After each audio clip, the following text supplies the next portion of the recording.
Hi കൂട്ടുകാരെ, POCSO ആക്റ്റുമായി ബന്ധപ്പെട്ട SCERTയിലെ ചില പോയിന്റ്സുകൾ നമുക്ക് നോക്കാം.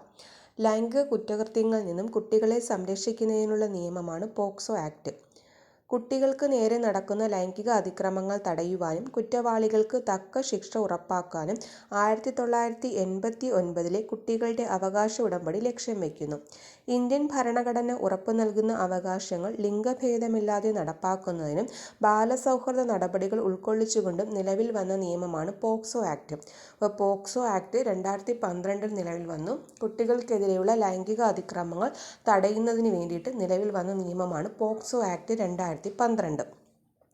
കുട്ടികൾക്ക് വേണ്ടിയിട്ടുള്ള നിയമമായതുകൊണ്ട് തന്നെ പോക്സോ ആക്ടിലെ നടപടിക്രമങ്ങളെല്ലാം തന്നെ ബാലസൗഹാർദ്ദപരമാണ്. ഇപ്പോൾ കുട്ടികൾക്ക് വേണ്ടിയിട്ടുള്ള നിയമമായതുകൊണ്ട് പോക്സോ ആക്ടിലെ നടപടിക്രമങ്ങളെല്ലാം എന്താണ്? ബാലസൗഹാർദ്ദപരമാണ്.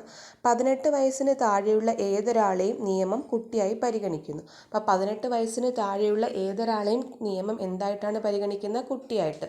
അവിടെ ആൺകുട്ടിയെന്നോ പെൺകുട്ടിയെന്നോ വ്യത്യാസമില്ലാതെ കുട്ടിയായിട്ടാണ് പരിഗണിക്കുന്നത്. ഭയരഹിതമായും സുരക്ഷിതമായും സമൂഹത്തിൽ ജീവിക്കുവാൻ ഓരോ കുട്ടിക്കും അവകാശമുണ്ട്. അസ്വസ്ഥത ഉളവാക്കുന്നതും സുരക്ഷിതമല്ലാത്തതുമായ സ്പർശനം, നോട്ടം, പ്രവൃത്തി മുതലായവ ഏത് വ്യക്തിയിൽ നിന്നുണ്ടായാലും അവ തിരിച്ചറിയുവാൻ കഴിയണം. ഇത്തരം പ്രവൃത്തികളോട് അരുത് എന്ന് പറയുവാനും അകറ്റി നിർത്തുവാനും അധികാരികളോട് പരാതിപ്പെടാനും ശ്രദ്ധ പുലർത്തണം. അപ്പോൾ ഭയരഹിതമായും സുരക്ഷിതമായും സമൂഹത്തിൽ ജീവിക്കാൻ ഓരോ കുട്ടിക്കും അവകാശമുണ്ട്. അസ്വസ്ഥത ഉളവാക്കുന്നതും സുരക്ഷിതമല്ലാത്തതുമായ സ്പർശനം, നോട്ടം, പ്രവൃത്തി തുടങ്ങിയവയുണ്ടായാൽ അത്തരം പ്രവൃത്തികൾ അരുത് എന്ന് പറയാൻ കുട്ടികൾക്ക് കഴിയണം. അത് അകറ്റി നിർത്താൻ പറ്റണം. അത് അധികാരികളോട് പരാതിപ്പെടാനും നമ്മൾ എന്ത് ചെയ്യണം? ശ്രദ്ധ പുലർത്തണം. ലൈംഗിക അതിക്രമ കേസുകൾ ഉണ്ടായാൽ അവ റിപ്പോർട്ട് ചെയ്യേണ്ടത് വകുപ്പ് 19 പ്രകാരം സ്പെഷ്യൽ ജുവനൈൽ പോലീസ് യൂണിറ്റിനെയോ ലോക്കൽ പോലീസിനെയോ ആണെന്നാണ് നിയമത്തിൽ പറയുന്നത്. അപ്പോൾ പോക്സോ ആക്ടിൽ 9 ചാപ്റ്റേഴ്സും 46 സെഷനും ഉണ്ട്.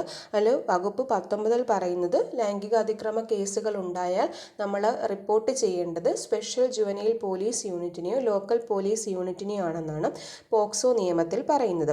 പോക്സോ കേസുകൾ കൈകാര്യം ചെയ്യുന്ന ഉദ്യോഗസ്ഥർ ചൈൽഡ് വെൽഫെയർ പോലീസ് ഓഫീസർ എന്നറിയപ്പെടുന്നു. പോക്സോ കേസുകൾ കൈകാര്യം ചെയ്യുന്ന ഉദ്യോഗസ്ഥൻ അറിയപ്പെടുന്ന പേരാണ് child welfare police officer. Kerala സംസ്ഥാന ബാലാവകാശ സംരക്ഷണ കമ്മീഷൻ പോക്സോ നിയമത്തിന്റെ 44 വകുപ്പ് പ്രകാരം നിരീക്ഷണ സംവിധാനം ഒരുക്കിയിട്ടുണ്ട്. കേരള സംസ്ഥാന ബാലാവകാശ സംരക്ഷണ കമ്മീഷൻ പോക്സോ നിയമത്തിന്റെ 44 വകുപ്പ് പ്രകാരം നിരീക്ഷണ സംവിധാനം, അതായത് പോക്സോ മോണിറ്ററിംഗ് സെൽ ഒരുക്കിയിട്ടുണ്ട്. അപ്പോൾ പോക്സോ ആക്ടിൽ SCERTയിൽ പറയുന്ന 2 പ്രധാനപ്പെട്ട വകുപ്പുകളാണ് 19ഉം 44ഉം. 19ഉം 44ഉം നോക്കി വെക്കണം.